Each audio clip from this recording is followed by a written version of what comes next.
Bayangan yang tidak mau pergi. Kamu mungkin percaya bahwa bayangan hanya muncul kalau ada cahaya. Tapi bagaimana kalau aku bilang ada bayangan yang tetap tinggal, bahkan ketika lampu sudah padam? Cerita ini bukan soal mimpi buruk. Ini tentang Robin dan Eko dan sesuatu yang ikut pulang bersama mereka. Minggu setelah kembali, awalnya biasa saja. Tapi Robin mulai sadar. Ibunya memanggilnya dengan nama yang aneh. Bukan nama kecilnya, bukan juga panggilan sayang. Sesuatu yang salah. Eko juga tidak tenang. Ia mimpi sekolah mereka penuh orang, tapi tidak satu pun punya wajah. Hanya bentuk kosong seperti tubuh yang belum terisi. Dan cermin di kamar Robin, bayangannya bergerak lebih lambat dari dirinya. Tapi yang membuatnya benar-benar takut, bayangan itu tersenyum saat ia tidak. Farhan bicara aneh. Ya, Farhan itu teman mereka. Dia berubah. Ia bilang, "Aku ikut kalian pulang dari tempat itu, tapi bukan aku yang kembali ke rumahku." Sejak kapan bayangan bisa bicara? Sejak kapan kita tidak sadar bahwa di dalam diri kita ada ruang yang bisa ditempati sesuatu yang bukan kita?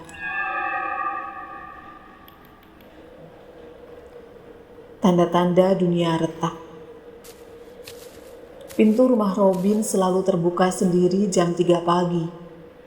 Eko melihat pantulan Robin di jendela, padahal Robin tidak ada di rumahnya. Dan buku catatan Robin mulai menulis sendiri.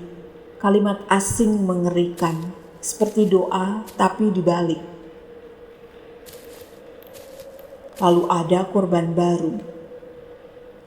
Nanda, adik kelas mereka, menghilang.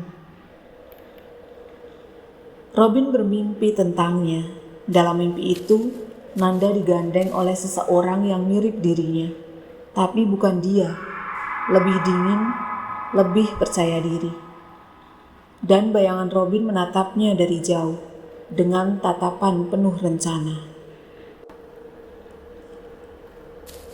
Mereka kembali ke sekolah malam hari. Di sana semua papan tulis menulis sendiri. Hanya satu yang boleh bertahan. Farhan mulai gemetar. Ia bilang, "Aku rasa aku bukan yang asli." Lalu mereka melihat cermin, banyak, tergantung di langit-langit. Di tiap pantulan versi mereka yang lebih kuat, lebih tenang, lebih menyeramkan menunggu. Bayangan tidak bisa dibuang, tapi bisa ditolak. Dan satu-satunya cara untuk menolaknya adalah membuat orang yang kita cintai sadar bahwa itu bukan kita.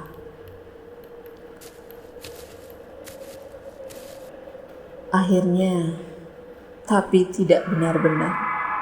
Eko membakar buku catatannya, berteriak ke bayangannya sendiri, "Aku tidak butuh kamu."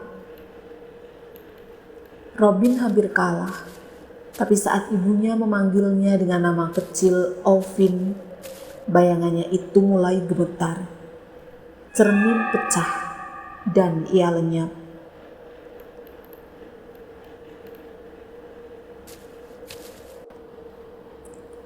Hari itu, Robin melihat foto keluarganya. Semuanya tersenyum, tapi ada dua dirinya di sana. Dan saat malam tiba, cermin Eko memantulkan sosok dengan mata terbuka, meski tubuhnya sedang tidur. Bayangan tidak selalu tinggal di lantai atau dinding. Kadang ia tinggal di dalam cerita yang belum selesai. Kalau kamu membangun dan merasa ada bagian dari dirimu yang aneh, yang asing, jangan langsung ke cermin.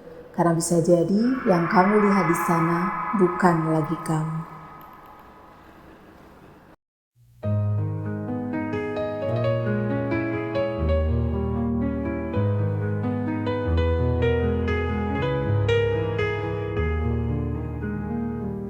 Saat malam datang tanpa suara dan bayangan mulai bercerita, tutup jendela, matikan lampu, bersiaplah kisah ini untukmu. Bareng batin dan indri yang setia menemani, cerita horor datang pelan tapi pasti dari lorong gelap, sudut rumah yang sunyi. Semua kisah nyata atau ilusi. Kalau kamu mulai merinding tenang, itu wajar, karena yang tak terlihat sering justru mendekat tanpa sadar. Sampai jumpa di kisah selanjutnya nanti. Tetap di sini, cerita horor bareng Baten dan Indri. Berani dengerin, berani ngerasa.